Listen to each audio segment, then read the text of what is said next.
एक लड़की अचानक देखती है कि उसके पति की शादी की गाड़ी के चारों ओर बहुत ज्यादा नकारात्मक ऊर्जा है। उसे तुरंत एहसास हो जाता है कि अगर उसका पति उस गाड़ी में बैठा तो बड़ा हादसा हो सकता है। इसीलिए वह बिना देर किए उसे गाड़ी में बैठने से रोक देती है। वहीं पास खड़ा सहायक गलत समझ लेता है। उसे लगता है कि लड़की शगुन के लाल लिफाफे मांग रही है, तो वह तुरंत कुछ लिफाफे निकालकर उसे देने लगता है। लेकिन लड़की साफ कह देती है कि बात पैसों की नहीं, बल्कि गाड़ी के साथ किसी ने खतरनाक छेड़छाड़ की है। सहायक को यह बात नामुमकिन लगती है, क्योंकि वह गाड़ी विदेश से मंगवाई गई महंगी कार होती है। लेकिन सीओ लड़की पर पूरा भरोसा करता है और तुरंत ड्राइवर को गाड़ी चेक करने का आदेश देता है। जांच के बाद जो सच्चाई सामने आती है वह सबको हैरान कर देती है। वाकई कार की ब्रेक लाइन काट दी गई होती है, यानी अगर वह गाड़ी चलती तो जानलेवा हादसा तय था। इसके बाद लड़की अपनी दिव्य शक्ति से बाकी गाड़ियों को देखती है और बताती है कि दूसरी गाड़ी पूरी तरह सुरक्षित है। सीईओ तुरंत उसी गाड़ी में बैठता है और इस तरह उसकी जान बच जाती है। फिर दोनों पुराने पैतृक घर पहुंचते हैं। जैसे ही लड़की वहां कदम रखती है उसे महसूस होता है कि पूरा घर नकारात्मक शक्ति से भरा हुआ है। वह समझ जाती है कि यही नकारात्मकता सीईओ की बीमारी की असली वजह है। लड़की साफ कह देती है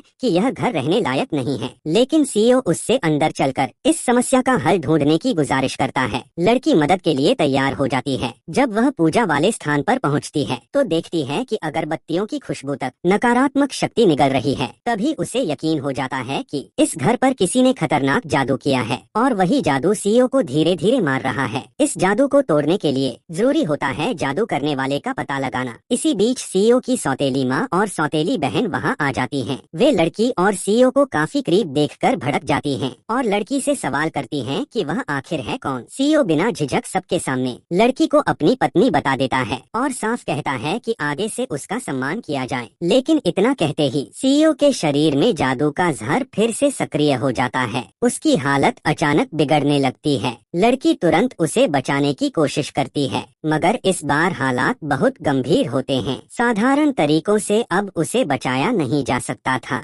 मजबूर होकर लड़की उसे चूमकर अपनी आध्यात्मिक शक्ति उसके शरीर में भेजती है। यह दृश्य देखकर सौतेली माँ और बहनें दंग रह जाती हैं। फिर भी जब हालत में सुधार नहीं होता तो लड़की उसे कमरे में ले जाती है। यह सब देखकर सौतेली माँ को शक हो जाता है कि यह लड़की कोई आम इंसान नहीं है। उसी पल वह उसके खिलाफ खतरनाक साजिशें रचने का मन बना लेती है और यहीं से कहानी और भी ज्यादा रहस्यमय और खतरनाक मोड़ लेने वाली होती है।